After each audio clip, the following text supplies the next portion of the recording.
Good morning from Cairo. Welcome to This Week. Flashpoint, Middle East. Breaking this morning, U.S. warships in position for a possible strike on Syria.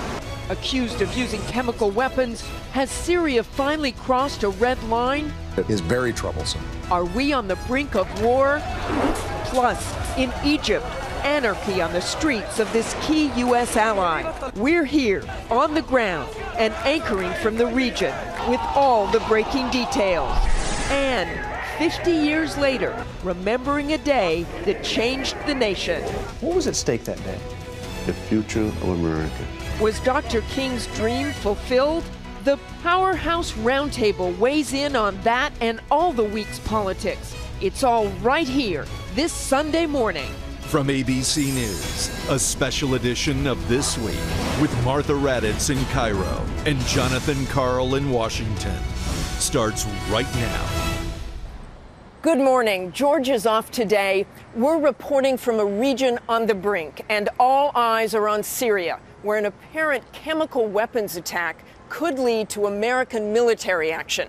Here in Cairo, we're just 100 miles from the Mediterranean Sea, where U.S. warships are now at the ready. This morning, officials tell ABC News that U.S. Navy destroyers now in the Mediterranean could be used to carry out limited military strikes, cruise missile strikes, designed to deter or prevent another chemical attack by the Assad regime if this week's suspected attack is verified. This is clearly a big event of grave concern. That starts getting to some core national interests that the United States has. President Obama has so far been unwilling to militarily intervene in Syria, despite the deaths of more than 100,000 people and a vow he made more than 1 year ago. That's a red line for us, and that there would be enormous consequences if we start seeing movement on the chemical weapons front. With that line possibly crossed, Senator John McCain fears U.S. credibility is now at stake. You can't look at those pictures without being deeply moved. Are we going to just let that go on? So how will President Obama respond? The White House is considering a number of options. And for more on that, let's bring in my colleague Jonathan Karl in Washington. John, what can you tell us? Martha, the president has ordered his national security team to draw up options for a possible military strike on Syria. One official tells me there is, quote, a strong suspicion that the Assad regime is responsible for what appears to be a large-scale chemical attack on civilians, including many children. The intelligence community is still gathering evidence, but the senior official tells me there are already strong indications implicating the Syrian government. The attack was on rebel-held territory and apparently done using rockets that the rebels do not possess. But there is a divide in the White House on how forcefully to respond, although an official tells me if there is a strike, it must be timely, done soon enough to prevent another chemical attack.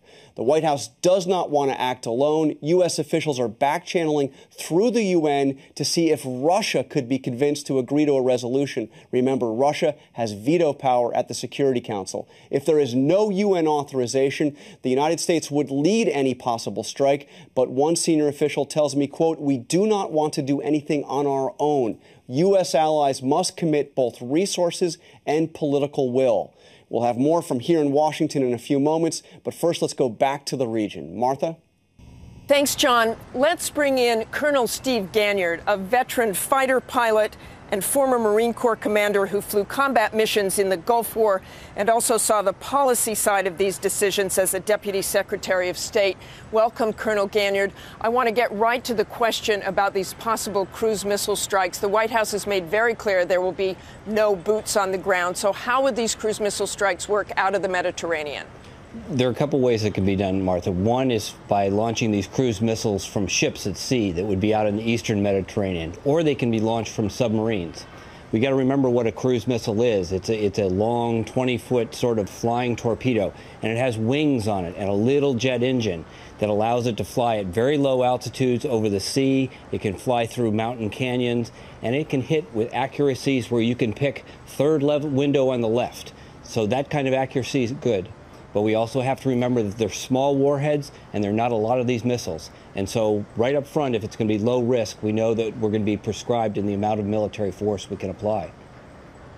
One of the things people we've talked to have said is there might be missions with fighter jets. I know you've gone on these kinds of missions before. This would be very different because the fighter jets would not actually enter Syrian airspace. How does that work and why wouldn't they? So the idea is that the Syrians have created this sanctuary with their surface-to-air missiles. You can think of it as a dome of sanctuary over Syria.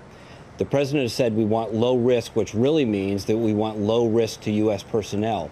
So he does not want U.S. aircraft flying into, penetrating that dome, that sanctuary that the Syrians have created. And so we will use our aircraft and our bombers to launch glide weapons, standoff weapons from well outside the Syrian surface-to-air missile threat so that our air crews will not be in any danger and can return home safely.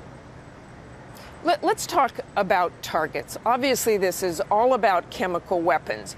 You can't really go after chemical weapons without creating more danger, can you? So talk a little bit about the targets and what the U.S. and whoever joins in could do.